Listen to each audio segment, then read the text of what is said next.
Good evening, everyone. This is the exercise electrolysis in the chemical cell, exercise 2. And I will discuss the doubts related to this exercise. So the doubts in this exercise, there is question 2, question 6, 7, 8, 11, 8 and 12. So starting with, there are certain parts you have doubts, but I will discuss the whole question. So starting with question 2. Aqueous copper 2 sulfate can be electrolyzed using a copper electrode. So we can use a copper electrodes to electrolyze this aqueous copper 2 sulfate. So the ions which are present in the electrolyte, as you can see, and we have the copper electrodes. The anode is made from copper. The cathode is also made from copper. And the electrolyte, the solution, it contains copper ion, it contains sulfate ion, it contains hydrogen ion and hydroxide ion. We have to write a word equation for reaction in positive electrode. So what will happen? Sulfate, nitrate, and carbonate never move. And basically, this is an active electrode. What happened? Copper ions are attracted towards the cathode.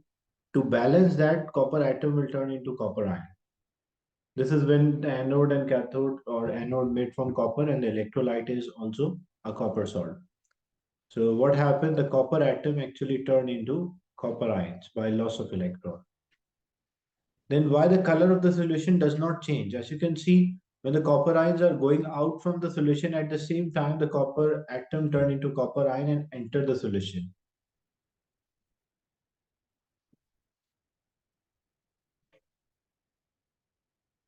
So the reason here that the concentration of the copper ion does not change as a sorry. So the concentration of the copper ion does not change.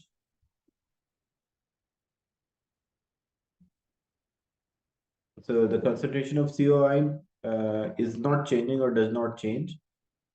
And why it does not change? Because the number of the copper ion leave the electrolyte is same as the number of the copper ion enter the electrolyte. So second mark is for mentioning that copper ions are removed and they are replaced, or copper is transferred from anode to cathode. So there's no change, like when one copper ion going out, at the same time one copper ion enter the electrolyte from anode. So the amount, the concentration of copper ion does not change. That's why the solution does not change the color, or the number of the copper ion enter the electrolyte is same as the copper ion leave the electrolyte. What is the large scale use of this electrolysis? So where we can use this electrolysis or application of this electrolysis? So we can use for copper plating, or we can use for refining of the copper. So it can be used for the copper plating.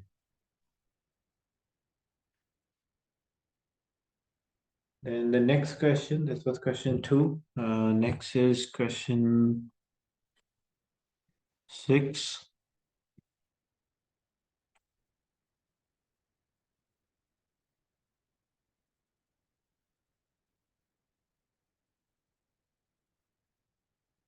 This is question 6.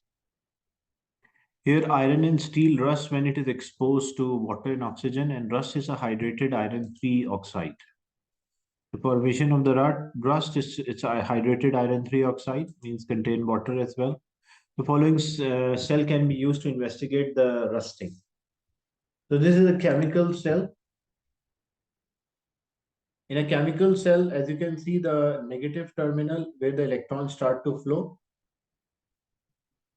and oxygen is bubbled at the electrode. So when oxygen is bubbled at this electrode, like oxygen will attract the electron from the iron here, and formation of the rust, because how iron 3 can be formed. So if iron 2 is there, it loses electron, it will turn into iron 3. So here we have electrode A, and both electrodes are made from iron. But as a result, when we bubble, oxygen. So oxygen is forcing these electrons to travel from iron electrode A to electrode B. As a result, what will happen? This iron will enter the electrolyte or the solution and it will start to form a rust. So first, they asked what is a cell or what is chemical cell, how we can define a chemical cell. So chemical cell is basically a device which convert the chemical energy to electrical energy. So what is a chemical cell? Chemical cell is converting the chemical energy to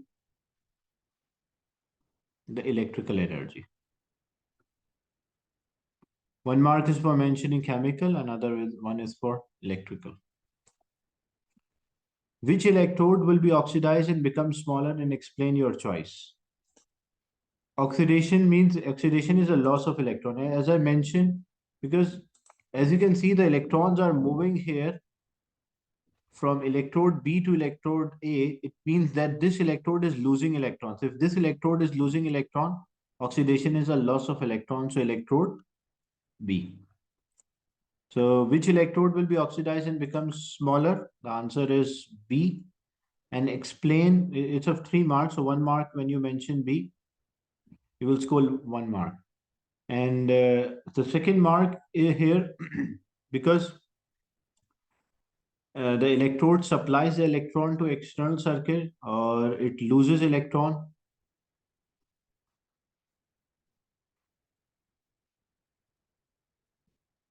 And as a result, when it loses electrons, so it will lose the iron ions as well. Because when the electrons will move out, as a result, what will happen, like in a metal, the structure of a metal, what is the structure of a metal? It consists of a lattice of a positive ion and the delocalized electrons. So here we have the positive ions, the iron ions are there. And like this is, we are talking about electrode B. So these are the iron ions are there. And there are electrons or the delocalized or the free electrons are there between the structures. Now, when these electrons are moving out, as they're going out, the number of the iron ion also decreases. Like in the beginning, there are more, but then these iron ions will enter the solution or electrolyte. So as the number of iron ion also decreases, the size of this electrode will start to decrease as well.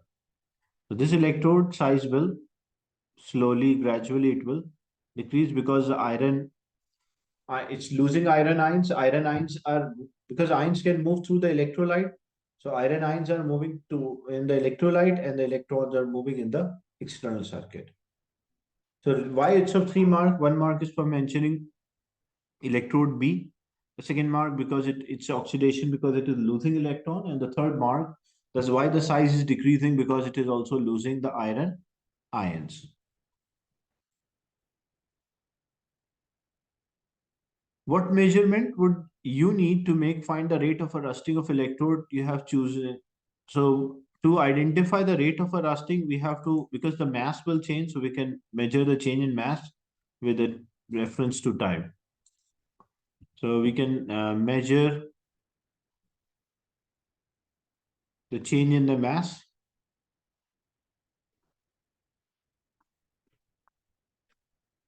with respect to time. So just an explanation why addition of a salt to water increase the rate of conduction or rate of rusting here. Because the salt solutions are better conductor, they have more ions, so it will make it better conductor. When it will be better conductor, the ions can move easily. That's why the rusting can occur at a rapid rate or a faster rate. Otherwise, rusting is a slow process, so it's take like too much time to rust. The next one is question 7. Another way of finding the or order of the reactivity of a metal, we can measure the voltage and the polarity. The negative one, remember, is always a more reactive, and the electron travel from more reactive to less reactive. More reactive will lose electron, like here, zinc atom turned into zinc ion by loss of 2 electrons. This is a chemical cell. So size of this electrode, the more reactive electrodes start to decrease. And for as these electrons travel in the external circuit, the majority of the electrons here, Then in the acid, we have hydrogen ions because acids are proton donors. So hydrogen ions, these hydrogen ions attract, and these hydrogen ions will take two electron and it will form a hydrogen gas. So we'll observe bubbles. Mark on the above diagram the direction of electron flow that we already did. Explain in terms of electron transfer why the more reactive is always the negative electrode. So what is the reason why it's always? Because more reactive has a greater tendency to lose electron. So as a result, like there will be majority of electrons here on the more reactive metal. That's why it is always a negative electrode. So answer for this one, 2 mark answer here. More reactive metals.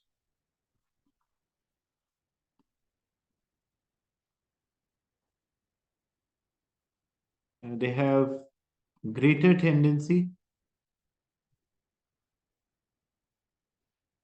to lose electron as a result. So 1 mark is for tendency here and 1 mark is for they lose electron. So they will have more negative charge on them. The following tables give the polarity of a cell. We have zinc, lead, copper, and manganese. So the one which is negative is more reactive. So when we check zinc with lead, so zinc is more reactive, copper is less reactive. So means there will be zinc and there will be lead.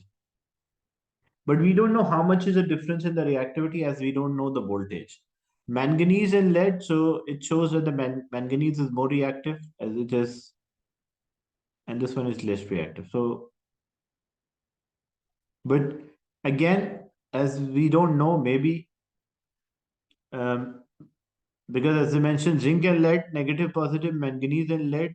Uh, so here, manganese is negative, so it might be same as reactivity of, but we don't know. And then we have copper and lead. So this is more reactive, copper and sorry, lead is more reactive and copper is less reactive. So it will be lead and copper below. So we have zinc, manganese, lead, and copper. What information about the reactivity of a four metal can be deduced from the table? So what we can say from this table, we can say manganese and zinc are more reactive than lead and copper. And second thing, we can say lead is more like the first information is just an interpretation. You have to say like you can mention zinc and manganese are more reactive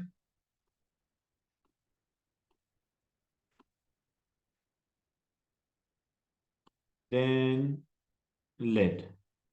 And then the second mark you will mention lead is more reactive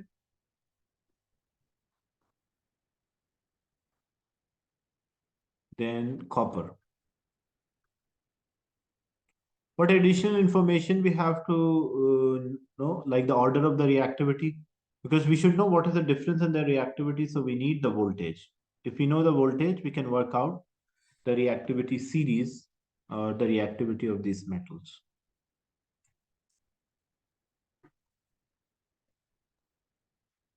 Then question 8 after this. Question 8 is also a chemical cell. Tin electrode and zinc electrodes are there. Electrolytes is a sulfuric acid. Predict how the voltage of a cell would change if a tin was replaced by silver. So when we check, silver is less reactive. Like here, zinc is there, then Sn tin is there, and then we have silver.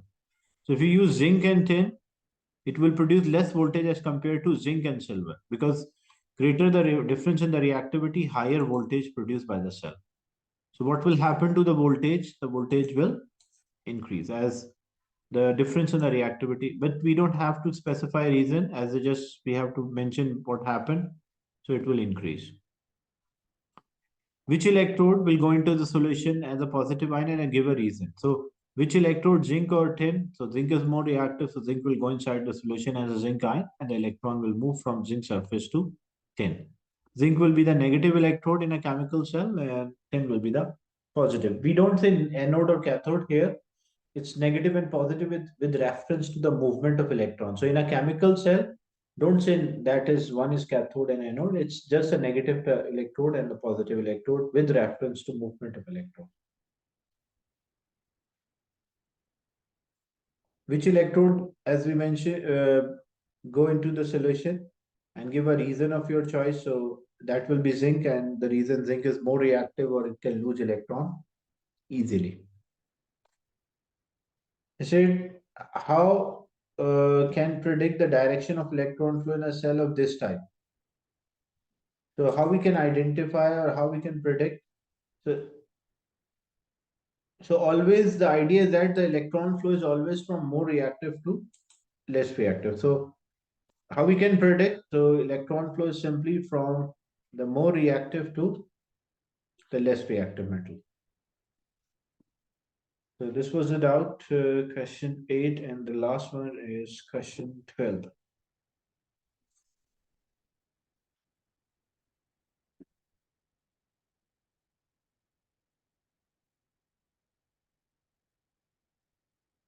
The copper oxide is reduced to copper, and which is then refined by electrolysis. Label the diagram, printers which could be used.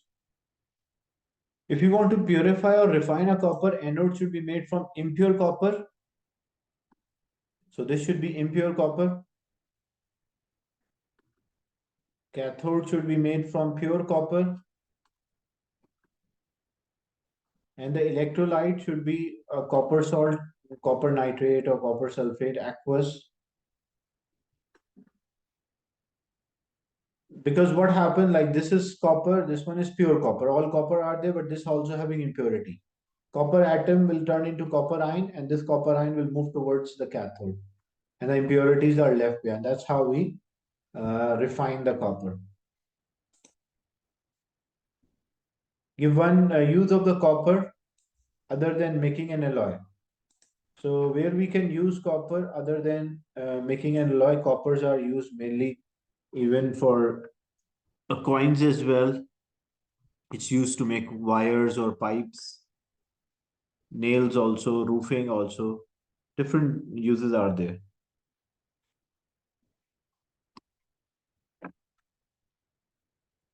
So this was the exercise 2 of electrolysis and chemical cell.